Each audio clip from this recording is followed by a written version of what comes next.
يا وجيه الدين والكرم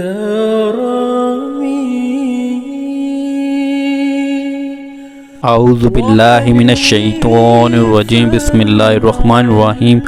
شروع اللہ کے نام سے جو نہایت مہربان رحم کرنے والا ہے۔ السلام علیکم ناظرین، آج سیرت النبوی صلی اللہ علیہ وآلہ وسلم باب 16 پڑھیں گے۔ پہلی وحی، انہوں نے آتے ہی کہا اقرا یعنی پڑھیے۔ آپ نے فرمایا میں پڑھ نہیں سکتا یعنی میں پڑھا لکھا نہیں۔ اس پر جبرائیل علیہ السلام نے آپ کو سینے سے لگا کر بھینچا۔ آپ فرماتے ہیں انہوں نے مجھے اس زور سے بھینچا کہ مجھے موت کا گمان ہوا۔ اس کے بعد انہوں نے مجھے چھوڑ دیا، پھر کہا پڑھیے یعنی جو میں کہوں وہ پڑھیے۔ اس پر آپ نے فرمایا میں کیا پڑھوں؟ تب جبرائیل علیہ السلام نے سورۃ العلق کی یہ آیات پڑھی۔ ترجمہ: اے پیغمبر صلی اللہ علیہ وسلم، آپ پر جو قرآن نازل ہوا کرے گا اپنے رب کا نام لے کر پڑھا کیجیے، یعنی جب پڑھیں بسم اللہ الرحمن الرحیم کہہ کر پڑھا کیجیے۔ جس نے مخلوقات کو پیدا کیا، جس نے انسان کو خون کے لوتھڑے سے پیدا کیا، آپ قرآن پڑھا کیجیے۔ اور آپ کا رب بڑا کریم ہے، جو چاہتا ہے عطا کرتا ہے، اور ایسا ہے جس نے لکھے پڑھوں کو قلم سے تعلیم دی اور عام طور پر انسانوں کو دوسروں ذریعوں سے ان چیزوں کی تعلیم دی جن کو وہ نہیں جانتا تھا۔ آپ فرماتے ہیں میں نے ان آیاتوں کو اسی طرح پڑھ دیا، جس کے بعد وہ فرشتہ میرے پاس سے چلا گیا۔ ایسا لگتا تھا گویا میرے دل میں ایک تحریر لکھ دی گئی ہو، یعنی یہ کلمات مجھے زبانی یاد ہو گئے۔ اس کے بعد آپ گھر تشریف لائے۔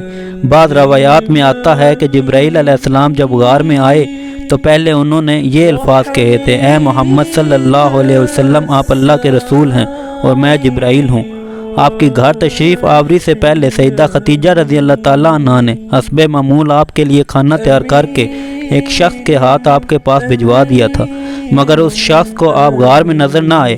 اس شخص نے واپس آ کر یہ بات سیدہ خدیجہ رضی اللہ تعالیٰ عنہ کو بتائی۔ انہوں نے آپ کی تلاش میں آپ کے عزیز و اقارب کے گھر آدمی بھیجے، مگر آپ وہاں بھی نہ ملے۔ اسی لیے سیدہ خدیجہ رضی اللہ تعالیٰ عنہ پریشان ہو گئیں۔ وہ ابھی اسی پریشانی میں تھی کہ آپ تشریف لے آئے۔ آپ نے جو کچھ دیکھا اور سنا تھا اس کی تفصیل سیدہ خدیجہ رضی اللہ تعالیٰ عنہ سے بیان فرمائی۔ حضرت جبرائیل علیہ السلام کا یہ جملہ بھی بتایا کہ اے محمد صلی اللہ علیہ وسلم، آپ اللہ کے رسول ہیں۔ یہ سن کر سیدہ خدیجہ رضی اللہ تعالیٰ عنہ نے کہا آپ کو خوشخبری ہو، آپ یقین کیجئے، قسم ہے اس ذات کی جس کے قبضے میں میری جان ہے، آپ اس امت کے نبی ہوں گے۔ پھر سیدہ خدیجہ رضی اللہ تعالیٰ عنہ آپ کو اپنے چچا زاد بھائی ورقہ بن نوفل کے پاس لے گئیں۔ غار والا سارا واقعہ انہیں سنایا۔ ورقہ بن نوفل پرانی کتابوں کے عالم تھے۔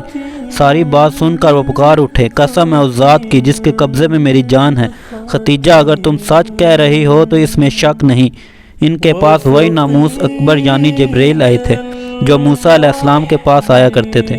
محمد اس امت کے نبی ہیں، یہ اس بات پر یقین کر لیں۔ قدوس کا مطلب ہے وہ ذات جو ہر عیب سے پاک ہو۔ یہ لفظ تعجب کے وقت بولا جاتا ہے، جیسے ہم کہہ دیتے ہیں اللہ اللہ۔ ورقہ بن نوفل کو جبرائیل علیہ السلام کا نام سن کر حیرت اس لیے ہوئی تھی کہ عرب کے دوسرے شہروں میں لوگوں نے یہ نام سنا بھی نہیں تھا۔ یہ بھی کہا جاتا ہے کہ ورقہ بن نوفل نے آپ کے سر کو بوسہ دیا تھا اور پھر کہا تھا کاش میں اس وقت تک زندہ رہتا جب آپ لوگوں کو اللہ تعالیٰ کی طرف دعوت دیں گے، میں آپ کی مدد کرتا، اس عظیم کام میں بڑھ چڑھ کر حصہ لیتا۔ کاش میں اس وقت تک زندہ رہوں جب آپ کی قوم آپ کو جھٹلائے گی، آپ کو تکالیف پہنچائے گی، آپ کے ساتھ جنگیں لڑیں جائیں گی اور آپ کو یہاں سے نکال دیا جائے گا۔ اگر میں اس وقت تک زندہ رہا تو آپ کے ساتھ دوں گا، اللہ کے دین کی حمایت کروں گا۔ آپ یہ سن کر حیران ہوئے، فرمایا میری قوم مجھے وطن سے نکال دے گی؟ جواب میں ورقہ نے کہا ہاں، اس لیے کہ جو چیز آپ لے کر آئے ہیں، اس لیے جو بھی آیا ہے اس پر ظلم ڈھائیں گے۔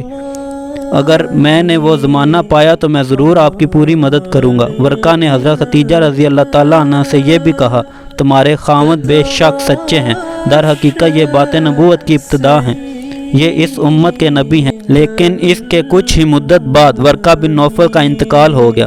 انہیں حجون کے مقام پر دفن کیا گیا۔ چونکہ انہوں نے آپ کی تصدیق کی تھی اس لیے نبی کریم صلی اللہ علیہ وسلم نے ان کے بارے میں فرمایا میں نے ورقہ کو جنت میں دیکھا ہے، ان کے جسم میں سرخ لباس تھا۔ ورقہ سے ملاقات کے بعد آپ گھر تشریف لے آئے۔ اس کے بعد ایک مدت تک جبرائیل علیہ السلام آپ کے سامنے نہیں آئے۔ درمیان میں جو وقفہ ڈالا گیا، اس میں اللہ تعالیٰ کی یہ حکمت تھی کہ آپ کے مبارک دل پر جبرائیل علیہ السلام کو دیکھ کر جو خوف پیدا ہو گیا تھا، اس کا اثر زائل ہو جائے اور ان کے نہ آنے کی وجہ سے آپ کے دل میں وحی کا شوق پیدا ہو جائے۔ چنانچہ ایسا ہی ہوا۔ جبرائیل علیہ السلام کی آمد کے بعد سلسلہ رک جانے کے بعد آپ کو صدمہ ہوا۔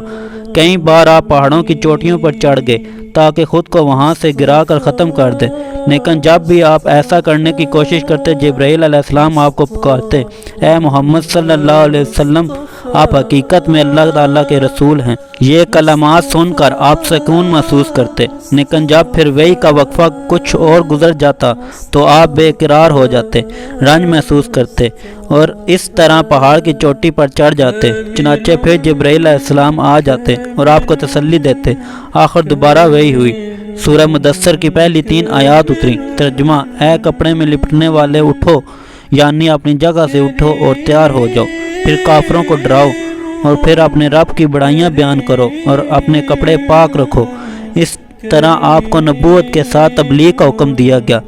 ابن اسحاق لکھتے ہیں، سیدہ خدیجہ رضی اللہ تعالیٰ عنہ پہلی خاتون ہیں جو اللہ اور اس کے رسول پر ایمان لائیں اور اللہ کی طرف سے جو کچھ آن حضرت لے کر آئے اس کی تصدیق کی۔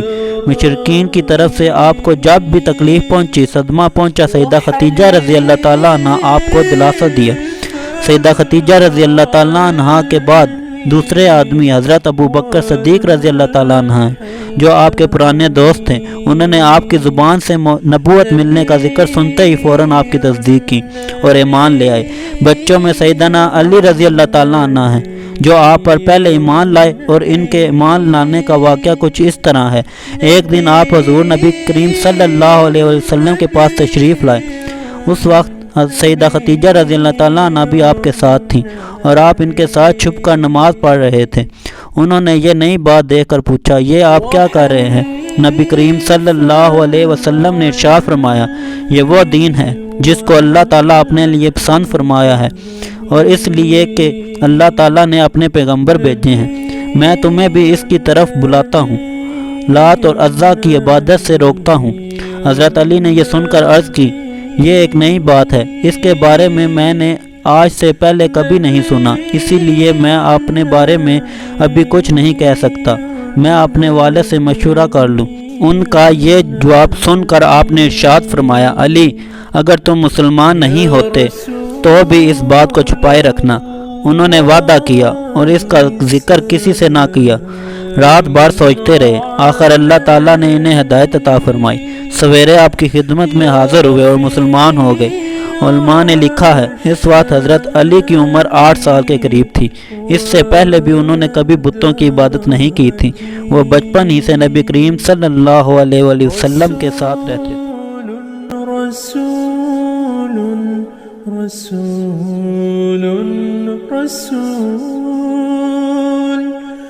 رسول